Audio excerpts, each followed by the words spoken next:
अन्याय एक ऐसा शब्द जिसके अंदर ही छिपा होता है इसका असली न्याय। फिर भी पता नहीं क्यों इतना कठिन है सच को सच साबित करना। क्यों झूठ असत्य होने के बावजूद भी सत्य से बढ़कर माना जाता है। अन्याय ये एक ऐसी हकीकत है जिसमें सत्य को ही कटघरे में खड़ा किया जाता है। बार बार लोगों के जख्मों को बेबुनियादी सवाल करके कुरेदा जाता है, जबकि झूठ सरेआम ऐसे पेश किया जाता है जैसे सारा दोष सत्य का है।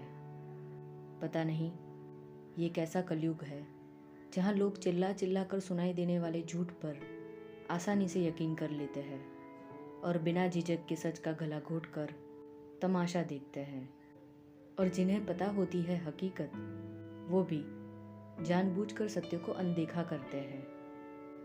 कैसा है ये समय जहाँ सच झूठ में चंद लम्हों में परिवर्तित हो जाता है और अंत में झूठ को ही सच मान लिया जाता है। पता नहीं क्यों इतना कठिन है इस देश में न्याय पाना। पता नहीं क्यों बेईमानी और झूठ से किसी का मन विचलित नहीं होता। पता नहीं क्यों किसी पर अत्याचार करते समय खुद की घिनौनी सोच से नफरत नहीं होती।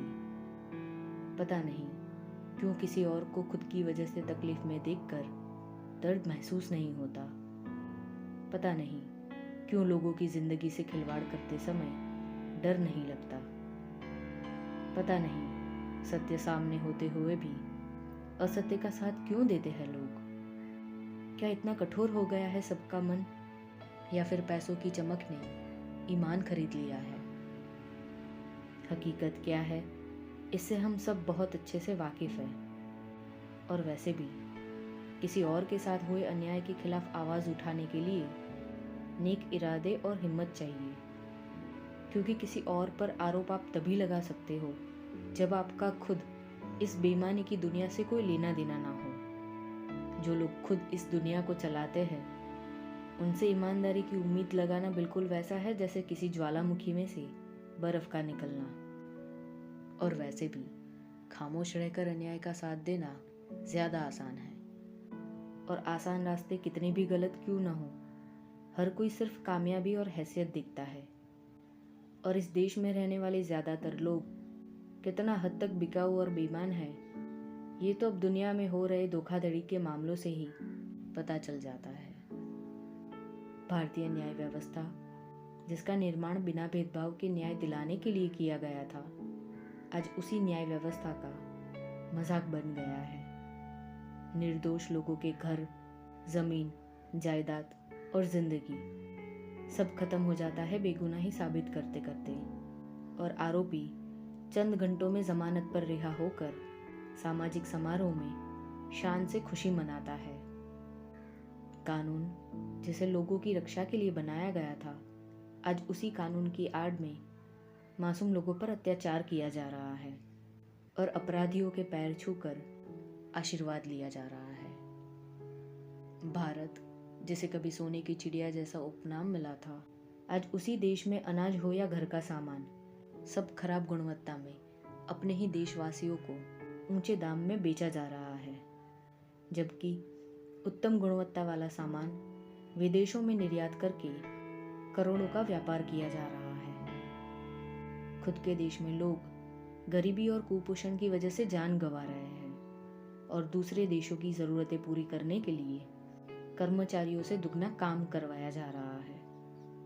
निर्माण करने वालों की तुलना में बेचने वाले ज़्यादा धन कमा रहे हैं, और इसे ही विकास बोलकर दुनिया में देश की प्रगति का झूठा प्रचार किया जा रहा है। और ताज्जुब की बात तो ये है कि इतनी सारी हकीकतों से पर्दाफाश होने के बावजूद भी लोग अब भी खामोश हैं। लेकिन जिस दिन इस देश में रहने वाले नागरिकों ने सवाल पूछकर आवाज़ उठाना शुरू कर दिया, उस दिन कोई नहीं बच पाएगा। और वर्तमान परिस्थिति, देश में बढ़ रहे गुनाह और हादसों से एक बात तो तय है कि अब बदलाव तभी आएगा जब इस देश में रहने वाला हर नागरिक न्याय के लिए बिना डरे आवाज़ उठाएगा। सत्य कौन बोल रहा है से ज़्यादा सत्य क्या है उस पर ज़्यादा गौर किया जाएगा। जिस दिन सत्य को छिपाने और डराने वालों से ज़्यादा उसका साथ देने वालों की संख्या बढ़ जाएगी, उसी दिन हर किसी को न्याय मिलेगा।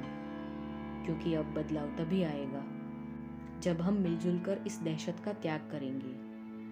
अब बदलाव तभी आएगा जब हम सत्य, प्रेम, सहानुभूति, करुणा और शिक्षा के आधार पर अच्छाई की नींव को मजबूत बनाएंगे। अब बदलाव तभी आएगा जब हम अपनी कमियों पर काम करेंगे। अब बदलाव तभी आएगा जब हम नई शुरुआत करेंगे। अब बदलाव तभी आएगा जब हम हर बार सत्य चुनेंगे। अब बदलाव तभी आएगा जब हम हर बार सत्य ही चुनेंगे।